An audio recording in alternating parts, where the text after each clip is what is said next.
नमस्कार दोस्तों,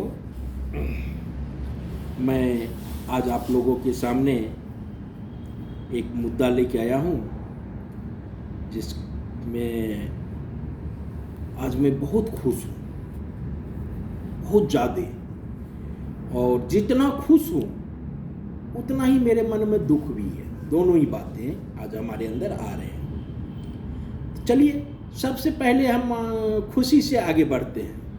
खुश क्यों हैं, पहले उस मुद्दा को आगे बढ़ते हैं। खुश इसलिए हूँ कि आज मुझे सोशल मीडिया के माध्यम से मालूम पड़ा कि बिहार के बेगूसराय ज़िला, जो कि मेरा होम टाउन है, वहाँ पे बिहार के माननीय मुख्यमंत्री श्री नीतीश कुमार जी ने बहुत बड़ा सौगात दिया है बेगूसराय वालों को, जिसमें कांवड़ झील का जीर्णोद्धार है और कई तरह के प्रोजेक्ट्स हैं जो कि नए बनेंगे, और कुछ को उन्होंने जो है सो उद्घोषणा किया है और कुछ का उद्घाटन भी किया है। दोनों ही बात है। करीब 500-600 करोड़ रुपया सौगात दिए हैं बेगूसराय डिस्ट्रिक्ट को। तो ये छोटी सी उपलब्धि नहीं है, हमारे लिए बहुत बड़ी उपलब्धि है, जिस चीज़ के लिए मैं माननीय मुख्यमंत्री साहब का तहे दिल से धन्यवाद भी करता हूँ। लेकिन अब आते हैं दुख। दुख इस बात का है कि क्या ये उद्घोषणा पेपरों में सीमित रहेगा या धरातल पे आएगा। जब ये धरातल पे आएगा तो क्या ये जनता का लाभ होगा क्या इससे? जनता का ये पैसा है, ये हमारे माननीय मुख्यमंत्री साहब का सैलरी का नहीं है, या उनका जो है सो अपना जो उनका प्रॉपर्टी होगा, चल अचल संपत्ति, उन्होंने उसको बेच के नहीं दिया है बिहार के बेगूसराय वासियों को। वे हमारे बिहार के जो बंदे हैं, जो मजदूर हैं, और जो भी अच्छे बुरे जो भी हम बिहार वासी हैं, उनके खून पसीने के जो कमाई का जो टैक्स है वो पैसा है। उस पैसे में से मिलेगा तो उस पैसे का सदुपयोग होना चाहिए। सदुपयोग में अब हम ये आते हैं, कोई भी स्टेट एक दो बड़ी परियोजना को सफल करता है तो वह नाम कमाता है कि हमने एक परियोजना कर दिया, एक बढ़िया परियोजना हमने बनाया। लेकिन हम गौरवान्वित महसूस करते हैं बिहार के गवर्नमेंट को, बिहार के मशीनरी को और बिहार के तंत्र को, कि एक प्रोजेक्ट बना के कोई जितना खुशी हासिल करता होगा। हमने बिहार वासी देखे हैं कि 17 पुल ध्वस्त हो गए, अंडर कंस्ट्रक्शन ध्वस्त हो गए गिर के। अब एक पुल का क्या लागत आता होगा ये आप लोग समझ सकते हैं। वह पैसा कहां से आता है साहब? वह पैसा किसका गया और वह पुल क्यों गिरा? जिम्मेदार कौन? सबसे बड़ी मुद्दा है जिम्मेदार कौन। गवर्नमेंट ने जब फंड दिया तो उस फंड को देखने वाला कौन है?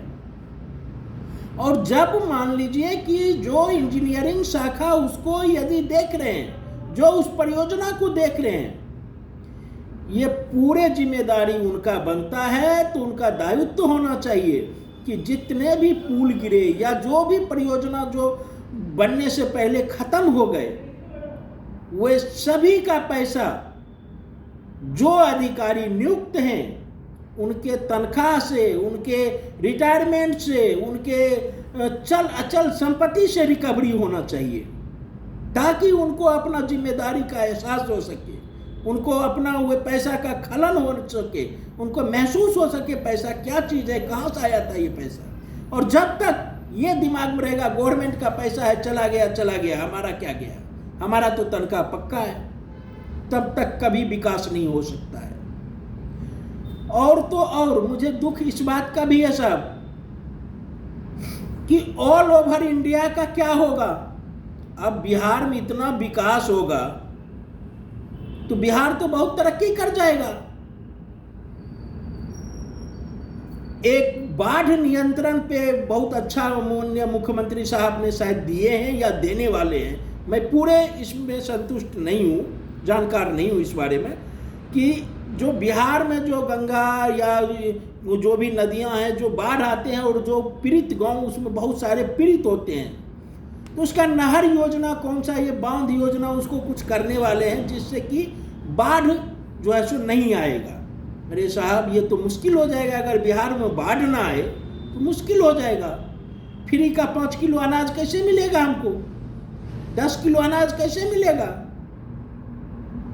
अरे साहब हमको 10 किलो अनाज से वंचित करोगे और आपके पास जो अरबों रुपया का जो आपका जो टेंडर ही है बिहार ग्रसित के नाम पे जाएगा, वह कहां से आएगा साहब? तो अगर आप इतना विकास कर दोगे तो ये अरबों का जो गमन हो रहा है ये कहां जाएगा फिर?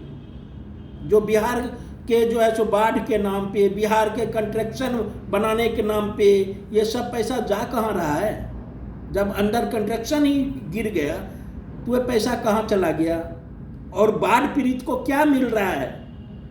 पेपरों में नल जल योजना, हमारे माननीय मुख्यमंत्री साहब कहते हैं हमने घर घर पानी पहुंचा दिया। क्या जमीनी हकीकत आपको मालूम है माननीय मुख्यमंत्री साहब? कभी उसको आपने जानने की कोशिश किया है? नहीं, ऐसा नहीं हो रहा है। ये बिहार वासियों के प्रति गवर्नमेंट का सही रवैया नहीं है। हमारे साथ अन्याय किया जा रहा है, हमारे पैसा का दुरुपयोग किया जा रहा है, जो कि आपका ये अधिकार नहीं बनता है।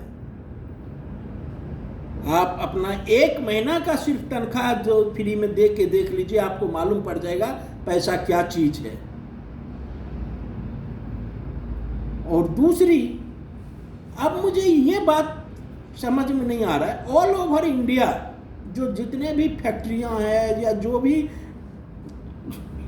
जो मजदूर का जो काम है वह सप्लाइड होता है बिहार से। ऑल ओवर इंडिया में मजदूर के लिए बिहार फेमस है कि साहब कितना भी ट्रेन चला दो एकदम बुक होके जाएगा फुल, क्योंकि सब जगह मजदूर कहाँ से आएगा? तो बिहार से आएगा साहब, बिहारी ही है मजदूर। तो बिहार में साहब इतना विकास कर दोगे तो मजदूर कहाँ से मिलेगा?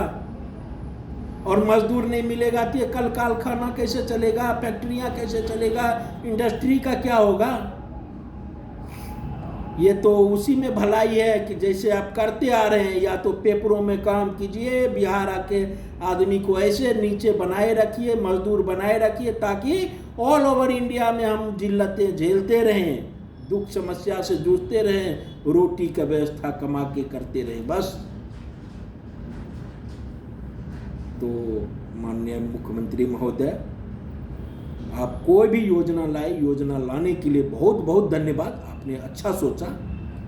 लेकिन हमारा आपसे ये दरख्वास्त है, हमारा आपसे ये रिक्वेस्ट है कि आप इस चीज़ को ज़मीनी हकीकत पर भी जांचें कि क्या ये हो रहा है, और नहीं हो रहा है इस पे जिम्मेदारी तय कीजिए।